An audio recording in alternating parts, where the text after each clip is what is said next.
যতক্ষণ মা ফাতেমা জাহরা রাজি না হবে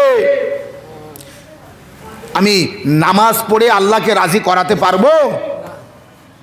নামাজ আল্লাহর বান্দেগি, এটা আমার করতেই হবে, আমি আল্লাহর বান্দা, এটা আমার করতেই হবে। রোজা আমি আল্লাহর বান্দা, এটা রাখতেই হবে।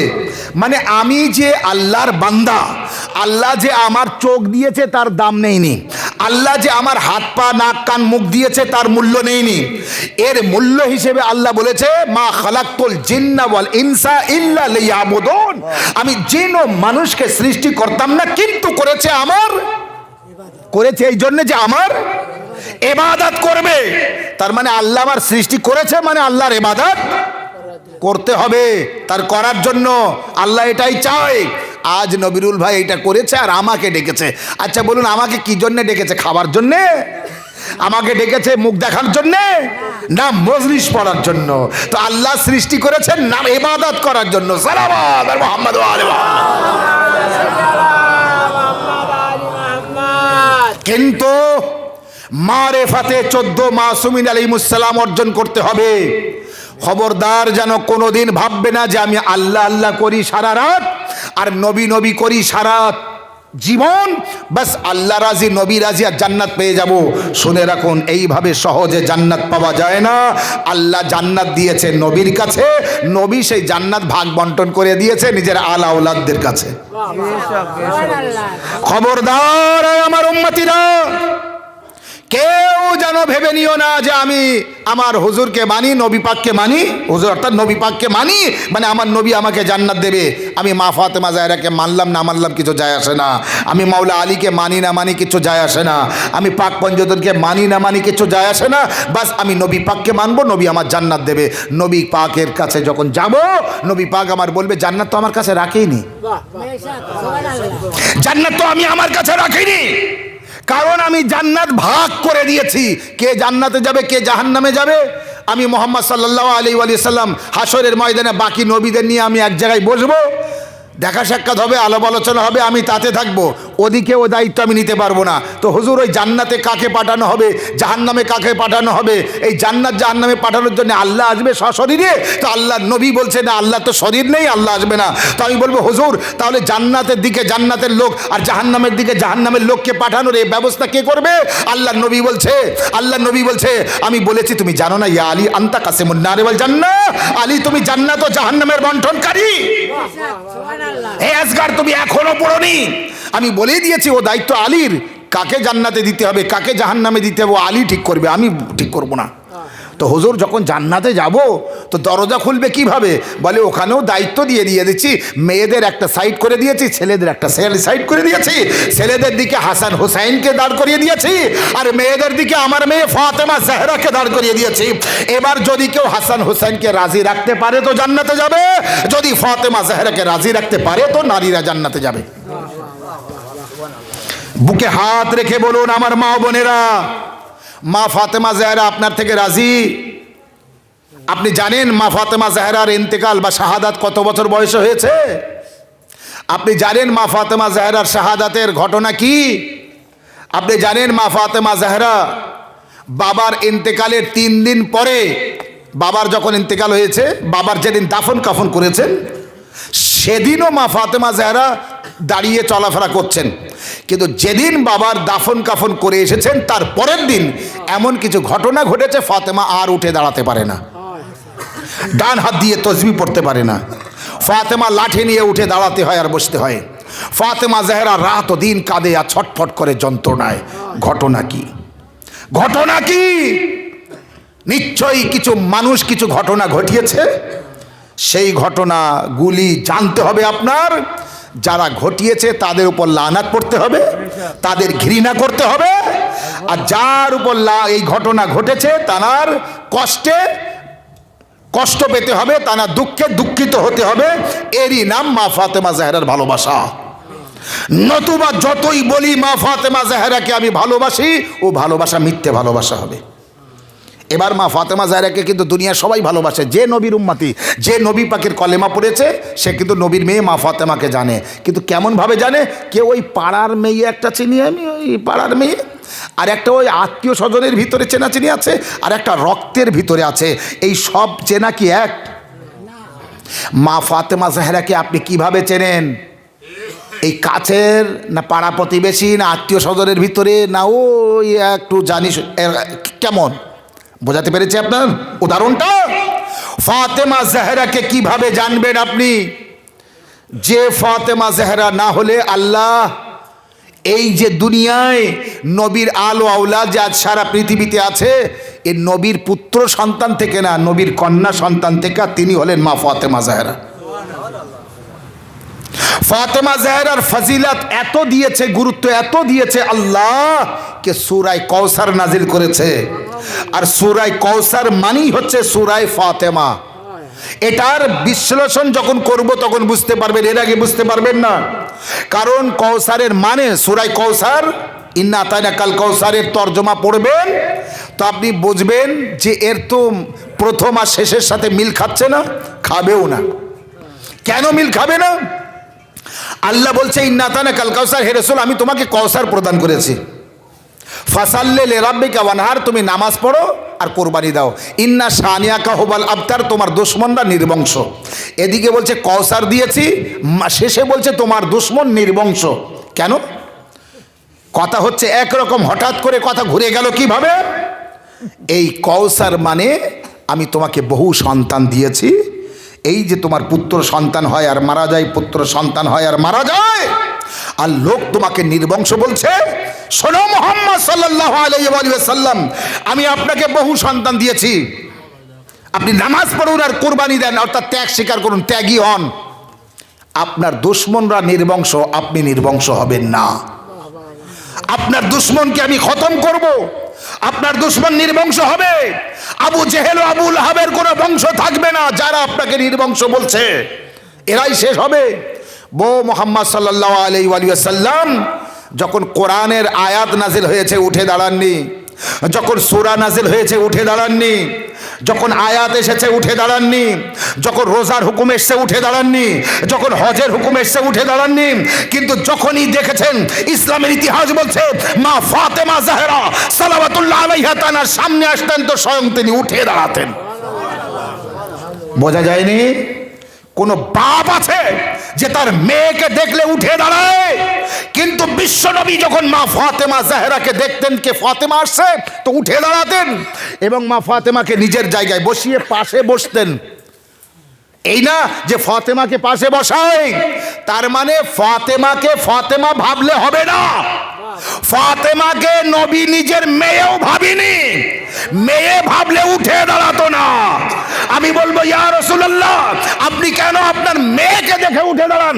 তো আল্লাহর নবী বলবে আজগর আমি ফাতেমাকে মেয়ে ভেবে উঠে দাঁড়াই না।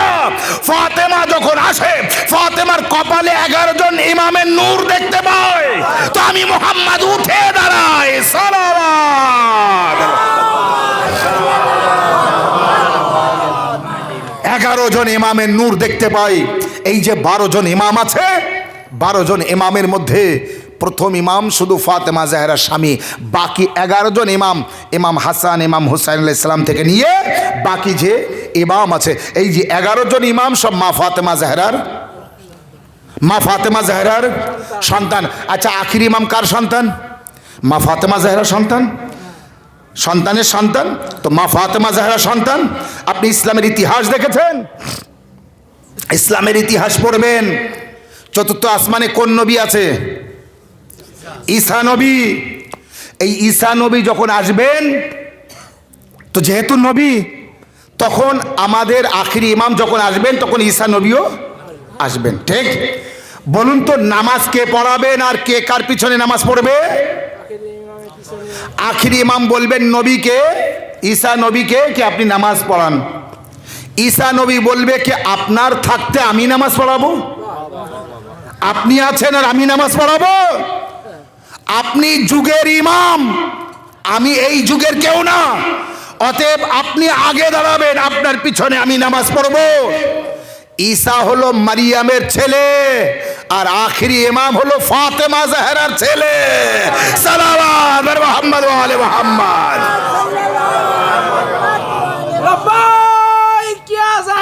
लब्बैक या ज़हरा, लब्बैक या ज़हरा, लब्बैक या महदी, लब्बैक या महदी।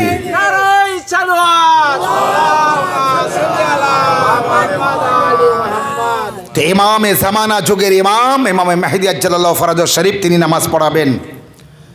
যেহেতু যুগের ইমাম, আচ্ছা ইমাম থাকতে অন্য কেউ ইমামতি করতে পারে? যার জন্য ইমাম নামাজ পড়াচ্ছেন, আর পিছনে নবী, নবী উলুল আজম নবী পিছনে নামাজ পড়ছেন। যখন উলুল আজম নবী ইমামের পিছনে দাঁড়াতে হয়েছে, সামনে যেতে পারেনি, মানে ইমামকে নামাজ পড়াতে পারেনি, তো এই নবীর ও সরদার আখিরি নবীকে অন্য কেউ নামাজ পড়াতে পারে? আল্লাহু আকবার, আল্লাহু আকবার। যদি আপনি আমার ইশারায় সেখানে যান তাহলে কত মিথ্যে এবং ভুল কথা।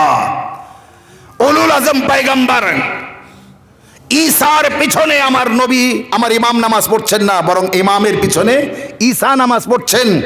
যেহেতু যুগের ইমাম, তাই ইমামের পিছনে পড়তে হবে। তো উলুল আজম নবী একটা ঈসা নবী, চতুর্থ আসমান থেকে এসেছে, তিনি নামাজ পড়াতে পারছেন না, তানাকে নামাজ পড়তে হচ্ছে। ঠিক আছে, একটা নবী হই ঈসা নবী, এবং এই নবীর সরদার আখিরি নবী, তিনি নামাজ পড়বেন। তানার জামানার তিনি নবী, তানার জামানার তিনি ইমাম। আমাদের আখিরি নবী যতক্ষণ তিনি আছেন ততক্ষণ কোনো ইমামত পদ কি জাহির হয়েছে? হয়নি। কেউ ইমামত করতে পারে? তাহলে আমার নবী সুস্থ থাক আর অসুস্থ থাক, নবী তো অসুস্থ হয় না, কারণবশত হতে হয়। এই যে মা ফাতেমা জাহরার বাড়িতে গিয়েছিলেন আর বলেছিলেন চাদরটা আমাকে দাও, এটা কি অসুস্থ হয়েছিলেন? না, অসুস্থ হননি। পাক পঞ্জতন একত্রিত হবে, আয়াতে তাতেহির নাজিল হবে, একটি চাদরের মধ্যে আসবে, জিব্রাইল পরিচয় চাবে, আর আল্লাহ নবীর পরিচয় ফাতেমার দ্বারাই দেবে।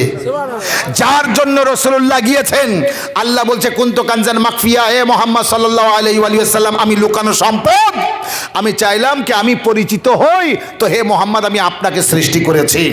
বোঝা গেল? আল্লাহ আছে আমরা কেউ জানতাম না, জেনেছি তো আল্লাহ জানিয়েছে তার হাবিবকে সৃষ্টি করে, কে হে মুহাম্মদ তুমি আমার জিকির করবে, আমি পরিচিত হব মানুষের কাছে, তাই আমি তোমাকে সৃষ্টি করেছি। এবার পরিষ্কারভাবে বুঝুন, আল্লাহ বলছে হে মুহাম্মদ আমি আমার পরিচয় দিয়েছি তোমার মাধ্যমে, আর তোমার পরিচয় দিয়েছি ফাতেমা জাহরার মাধ্যমে। যখন জিব্রাইল আমিন জিজ্ঞাসা করেছে আল্লাহ এই চাদরের মধ্যে কারা, তো আল্লাহ কি বলেছে? হুম ফাতেমাতু বা আবুহা বা বালুহা বা বানুহা। এই চাদরের মধ্যে ফাতেমা আছে, ফাতেমার বাবা আছে, ফাতেমার স্বামী আছে, ফাতেমার সন্তান আছে। আমি বলবো কে বলুন এইভাবে যে এর মধ্যে নবী আছে, নবীর মেয়ে আছে, নবীর জামাই আছে, নবীর নাতি আছে, এইভাবে তো পরিচয় দেয়। এই লোকটা, এই বাড়িটা কার? নবিরুল ভাইয়ের। কেউ বলবে এই বাড়িতে কে থাকে? নবিরুল সাহেবের স্ত্রী থাকে, ছেলে থাকে, বৌমা থাকে, মেয়ে থাকে, এইভাবে হবে। কিন্তু এই বাড়ির মেয়ে থেকে বাড়ির পরিচয় আসবে? আসবে না। তাহলে চাদরের মধ্যে কারা আছে এ পরিচয় ফাতেমা জাহরার মাধ্যমে কেন? আল্লাহ জানে ফাতেমার মাধ্যমে কেন পরিচয় দিতে হচ্ছে।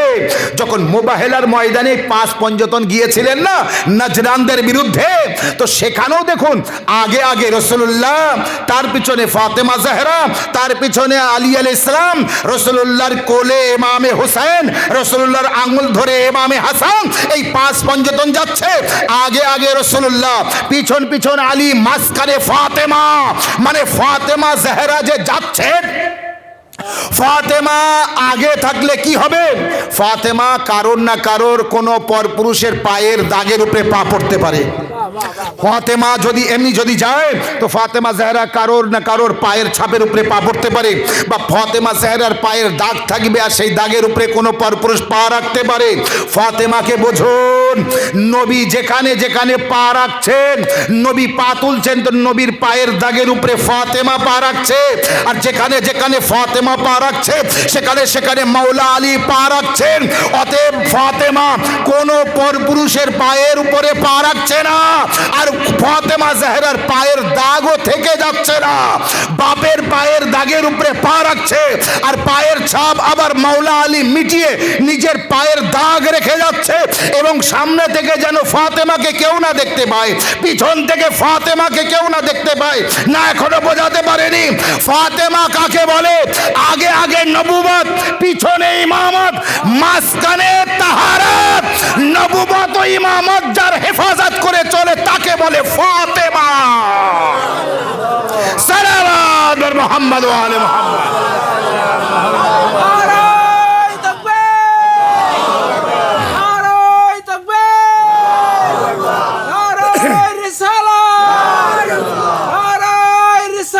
ইয়া রাসূলুল্লাহ, ইয়া আলী, ইয়া আলী, লব্বৈক ইয়া ज़हरा।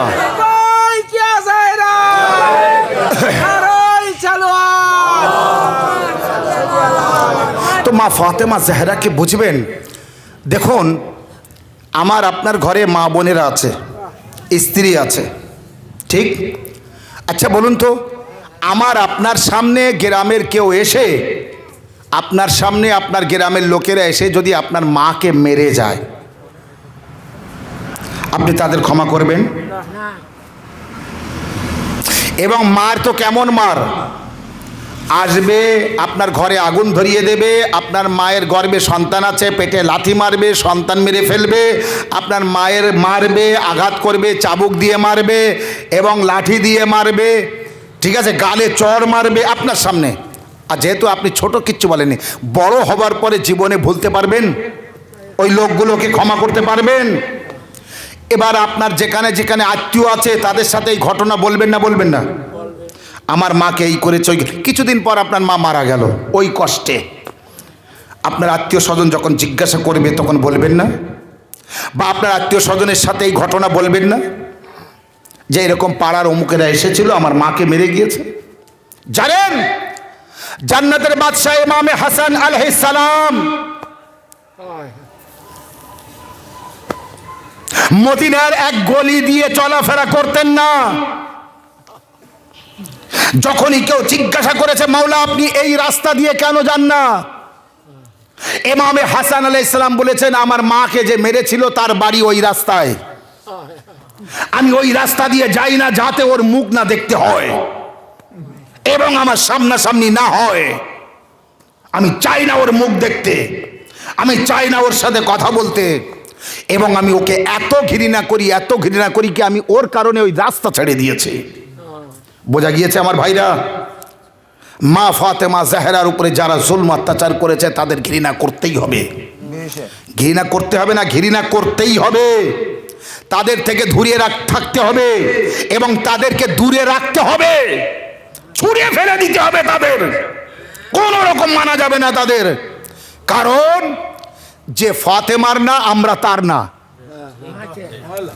কেন তার না? নবী বলেছেন, ফাতেমা যার থেকে রাজি, আমি মোহাম্মদ তার থেকে রাজি।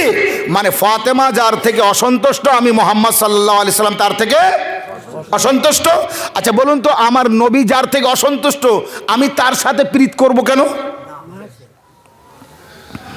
আমার তার সাথে ভাব ভালোবাসা হবে কেন? আমার তার সাথে সম্পর্ক থাকবে আর নবীর সাথে সম্পর্ক থাকবে, এটা হয়? মানে একই মুহূর্তে আমি পূর্বেও যাব, পশ্চিমের দিকেও যাব। মানে আমি একটা মানুষ, পূর্ব দিকেও যাব, পশ্চিম দিকেও যাব একই মুহূর্তে। কি সুন্দর বুঝতে পেরেছেন আমরা? এটা কখনো হয় না। একই মুহূর্তে নবীকেও ভালোবাসবো আর নবীর দুশমনকেও ভালোবাসবো, হতে পারে না। কোন একটাকে ভালোবাসতে হবে। নবী বলেছেন, আমার মেয়ে ফাতেমা যদি রাজি তো আমিও রাজি, আর আমি রাজি মানে আল্লাহ রাজি। কোরআন শরীফের সূরা আহজাবের মধ্যে তো আল্লাহ এটাই বলেছে, ইন্নাল্লাযিনা ইউযুনাল্লাহ ওয়া রাসূলহু লাআনাহুমুল্লাহু ফিদ দুনিয়া ওয়াল আখিরাহ ওয়া আ'আদ্দা লাহুম আযাবাম মুহিনা। আল্লাহ কোরআন পাকে সূরা আহজাবের মধ্যে পরিষ্কার বলেছে যে আল্লাহ, যে ব্যক্তি আল্লাহ এবং তার রাসূলকে কষ্ট দেয় তার উপরে আল্লাহর লানাত হবে দুনিয়া ও আখিরাতে। আল্লাহ এবং তার রাসূলকে কে কষ্ট দেয়? অনেক আলোচনার পরে বোঝানো যাবে, আমি সোজাসুজি আপনাকে এগিয়ে যাচ্ছি। আল্লাহ তার রাসূলকে সেই কষ্ট দেয় যে ফাতেমাকে কষ্ট দেয়। বোঝাতে পেরেছি? যে ফাতেমাকে কষ্ট দেয় তার মানে সে আল্লাহ এবং তার রসুলকে কষ্ট দেয়, আর যে আল্লাহ তার রসুলকে কষ্ট দেয় তার উপরে লানত হবে দুনিয়া ও আখেরাতে। আর শুনুন, মা ফাতেমা জাহরাকে কষ্ট দিয়েছিল। দেখুন, মা ফাতেমা জাহরার বহু ফজিলাত আছে, আমি সেদিকে যাইনি, শুধু ফাতেমা জাহরার কিছু জীবনী বয়ান করছি। ফজিলাত যদি বয়ান করতে থাকি, আল্লাহর কসম করে বলছি, সারা রাত সারা দিন এইভাবে বলতে থাকবো, কমসে কম এক সপ্তাহ আলোচনা করতে হবে, তাহলে মা ফাতেমা জাহরার কিছুটা ফজিলাত আমি বয়ান করতে পারবো। এক সপ্তাহ। আচ্ছা বলুন তো, বছরে একটা দিন এই সামান্য 1 ঘন্টার ভিতরে আমি কি বলতে পারি? আমরা একটা লোককে বলি কলেমা পড়, কলেমা পড়, কলেমা পড়, কলেমা পড়, কলেমা পড়, ইমান নেয়, ইমান নেয়, ইমান নেয়, ইমান নেয়, তারপরও আমরা কাউকে ইমানদারও বানাতে পারি না, কলেমা পড়াতে পারি না। মা ফাতেমা জাহরা এসব কিছু না বলে এমনি ফাতেমা জাহরা চাদর দেখে 500 থেকে 1000 মানুষ কলেমা পড়ে মুসলমান হয়েছে। চাদর দেখে একটা ইহুদি ফাতেমা জাহরাকে তার বাড়িতে মেয়ের বিয়েতে দাওয়াত করেছে। তার টার্গেট ছিল ফাতেমাকে অপমান করার, পুরানো পোশাক পরে আসবে, অপমান করব। রসুলুল্লাহকে বলেছে মসজিদে এসে, রসুল্লাহ বলেছে থাকি মেয়ের সাথে বলে দেখি। ফাতেমাকে বললেন, ফাতেমা জাহরা মাথা নিচু করে চিন্তা ভাবনা করে বলেন, বাবা আপনি তো জানেন ওদের টার্গেট কিন্তু আমার বিয়েতে নিয়ে যাওয়া না, আমাকে অপমান করা, কারণ ওখানে নামি দামি পোশাক পরে থাকবো ওরা, আর আমি এইরকম যেমন তেমন সে তালি দেওয়া পোশাকে যাব, আমাকে দেখে ওরা অট্টহাসি করবে, ঠাট্টা করবে। তো আল্লাহর নবী বললেন কি ফাতেমা তাহলে কি করবে? ফাতেমা জাহরা বলেন, বাবা যখন আপনার প্রস্তাব দিয়েছেন, আপনি বলেছেন যাবে, তো ঠিক আছে আমি যাব, কোনো অসুবিধা নেই। ফাতেমা জাহরা উজু করে 2 রাকাত নামাজ পড়ে যে পোশাকে ছিলেন, রাসূলুল্লাহ বললেন বেটি ওই পোশাকেই যাও। এদিকে ফাতেমা জাহরা ওই পোশাক পরে বার হবেন আর কি, ওদিকে আল্লাহ আওয়াজ দিল, জিবরাইল তাড়াতাড়ি জান্নাতের পোশাক নিয়ে যাও এবং একটা মেয়ের যা যা সাজগোজের লাগে সব নিয়ে যাও। এমনই পোশাক নিয়ে যাবে আজ ফাতেমা পরবে যা দুনিয়ার কেউ কোনোদিন ভাবতেও পারে না। বাস ফাতেমা জাহরা বার হবেন আর কি, জিবরাইল আমিন ওদিকে জান্নাতের রেজওয়ানকে দিয়ে সেই যে পোশাক পাঠালো, সেই পোশাক ফাতেমা জাহরা ঘরের ভিতরে গেলেন, ওই পোশাক পরলেন এবং একটি মেয়ের আরও বাকি যা যা গহনা থাকে সব কিছু ফাতেমা জাহরাকে দিল। ফাতেমা জাহরা এই পোশাক পরে বার হলেন, রাস্তা দিয়ে যাচ্ছেন এবং ওই যাবার সময় এত হুর আর হুরনি পাঠিয়েছে, 70,000 পর্যন্ত ফাতেমা জাহরার সাথে হুরনি এসেছে, ফেরেশতারা এসেছে, তারা একটি সুন্দর কাফেলা করে ফাতেমা জাহরাকে ইহুদির বাড়িতে নিয়ে গিয়েছে। ইহুদির বাড়িতে ফাতেমা জাহরা যেতেই সাথে সাথে যারা ঠাট্টা করার জন্য পরিকল্পনা করে রেখেছিল তারা দেখলো বেহুশ হয়ে গেল, এমনকি যে মেয়ের বিয়ে ছিল সে মেয়ে বেহুশ হয়ে পড়ে গেল, মারাও গেল। সেখানে কান্নাকাটি আওয়াজ শুরু হয়েছে। এই ফাতেমা জাহরার পোশাক দেখে, নূর দেখে, জ্যোতি দেখে অবাক হয়ে গেল, পড়ে গেল, বেহুশ হয়ে গেল, মারাও গেল।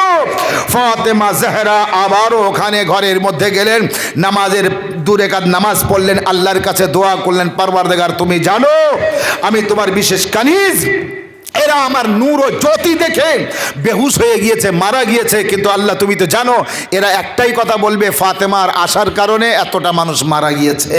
এদিকে ফাতেমা জাহরার দোয়া শেষ হয়নি, এখনো হাত নামাতে পারেনি। সেই মেয়ে যার বিয়ের কথা ছিল কন্যা, সে থেকে নিয়ে বাকি সমস্ত নারী পুরুষ কলেমা পড়তে পড়তে উঠে বসলো। আর সেই মেয়ে ফাতেমা জাহরার সামনে এসে বলল, হে বিবি আপনি হক, আপনি সত্যবাদী, আপনার বাবাও সত্যবাদী, আপনার ধর্মের দীক্ষা দিন। ওখানেই 500 থেকে তার বেশি মানুষ ইহুদি কলেমা পড়ে মুসলমান হয়ে গেল। সালাওয়াত মুহাম্মদ ওয়া আলে মুহাম্মদ।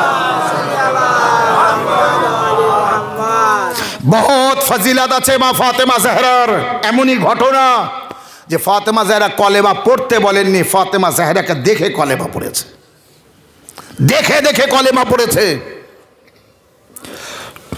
আজ ইসলামের এত সুন্দর বিধান এ ফাতেমা জাহরার ঘর থেকে বার হয়েছে।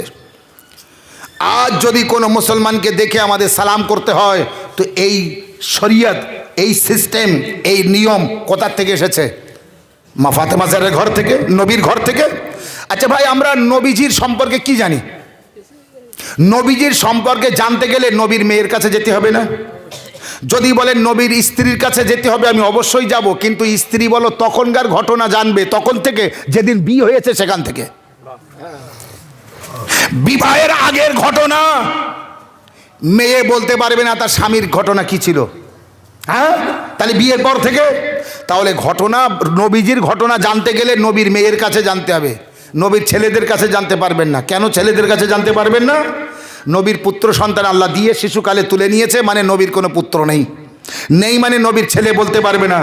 আচ্ছা, পাড়া প্রতিবেশীরা বলতে পারবে না, ঘরের লোক বলতে পারবেন। তো হয় ফাতেমা বলতে পারবেন, না হয় ফাতেমার স্বামী বলতে পারবে, না হয় ফাতেমার শ্বশুর বলতে পারবে। আল্লাহু আকবার। নবীজির বিষয়ে জানতে ফাতেমা জাহরাকে ছাড়লে সে একেবারে মূর্খ হয়ে যাবে, অন্ধকারে থাকা হবে তার। আপনি বোঝাতে পেরেছি আপনার? হয় মা ফাতেমা জাহরার কাছ থেকে জানতে হবে, নাই ফাতেমা জাহরার স্বামী অর্থাৎ হযরত আলী আলাইহিস সালামের কাছে জানতে হবে, আর নাই ফাতেমা জাহরার শ্বশুর কাছ থেকে জানতে হবে। শ্বশুরকে হযরত আবু তালিব আলাইহিস সালাম, হযরত আবু তালিব আলাইহিস সালামের কাছ থেকে জানতে হবে রাসূলুল্লাহর জন্ম থেকে। আর রাসূলুল্লাহর শাহাদাত পর্যন্ত জানতে এখানে আবু তালিব না, তার আগে আবু তালিব ইন্তেকাল করেছেন, তাহলে এখানে মাওলা আলী। বাড়ির ঘটনা জানতে ফাতেমা জাহরা, বাইরের ঘটনা জানতে মাওলা আলী, জন্ম থেকে জানতে হযরতে আবু তালিব। বোঝা গেল ফাতেমা জাহরা এমনই একটি কেন্দ্রবিন্দু যেখানে গেলে সব পেয়ে যাব, যেখানে গেলে আমি সব পেয়ে যাব নবীজির সম্পর্কে। সেই নবীজি যখন বলছে আমার মেয়ে ফাতেমা রাজি, তো আমি রাজি। নামাজ পড়লে আমি রাজি না, রোজা রাখলে আমি রাজি না, ওটা তোমার করতেই হবে, কিন্তু আমি যখন রাজি হব তখন আল্লাহ রাজি।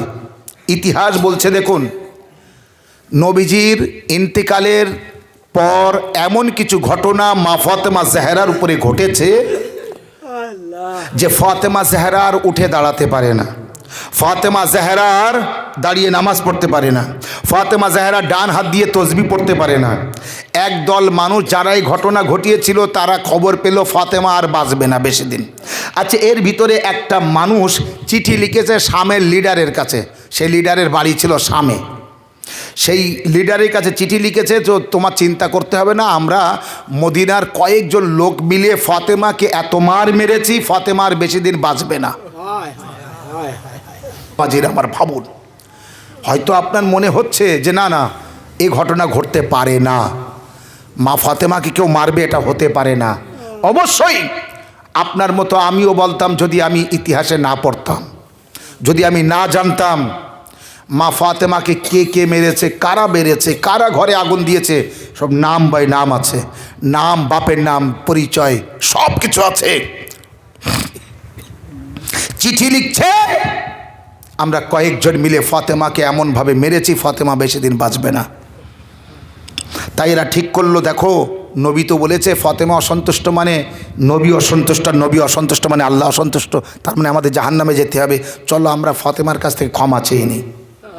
তাই একটা টিম রেডি হয়ে এরা আসলো মাওলা আলীর কাছে, আলী যা হবার হয়ে গিয়েছে, আমরা তো একটু ভুল ভ্রান্তি করে ফেলেছি, ঘরে আগুন দিয়ে এই যে করে ফেলেছি, তো আলী আমরা একটু ফাতেমার সাথে কথা বলবো আর ক্ষমা চেয়ে নেব। মাওলা আলী আলাইহিস সালাম বললেন আমি ফাতেমার সাথে বলে তারপরে বলবো। কেন বললেন? কারণ রাসূলুল্লাহর ওয়াফাতের পরে এমন কিছু ঘটনা ঘটেছে, হযরত আলী তাদের সালাম করলে ওরা সালামের উত্তর দিত না। প্রথম তো ওরা সালাম করতো না,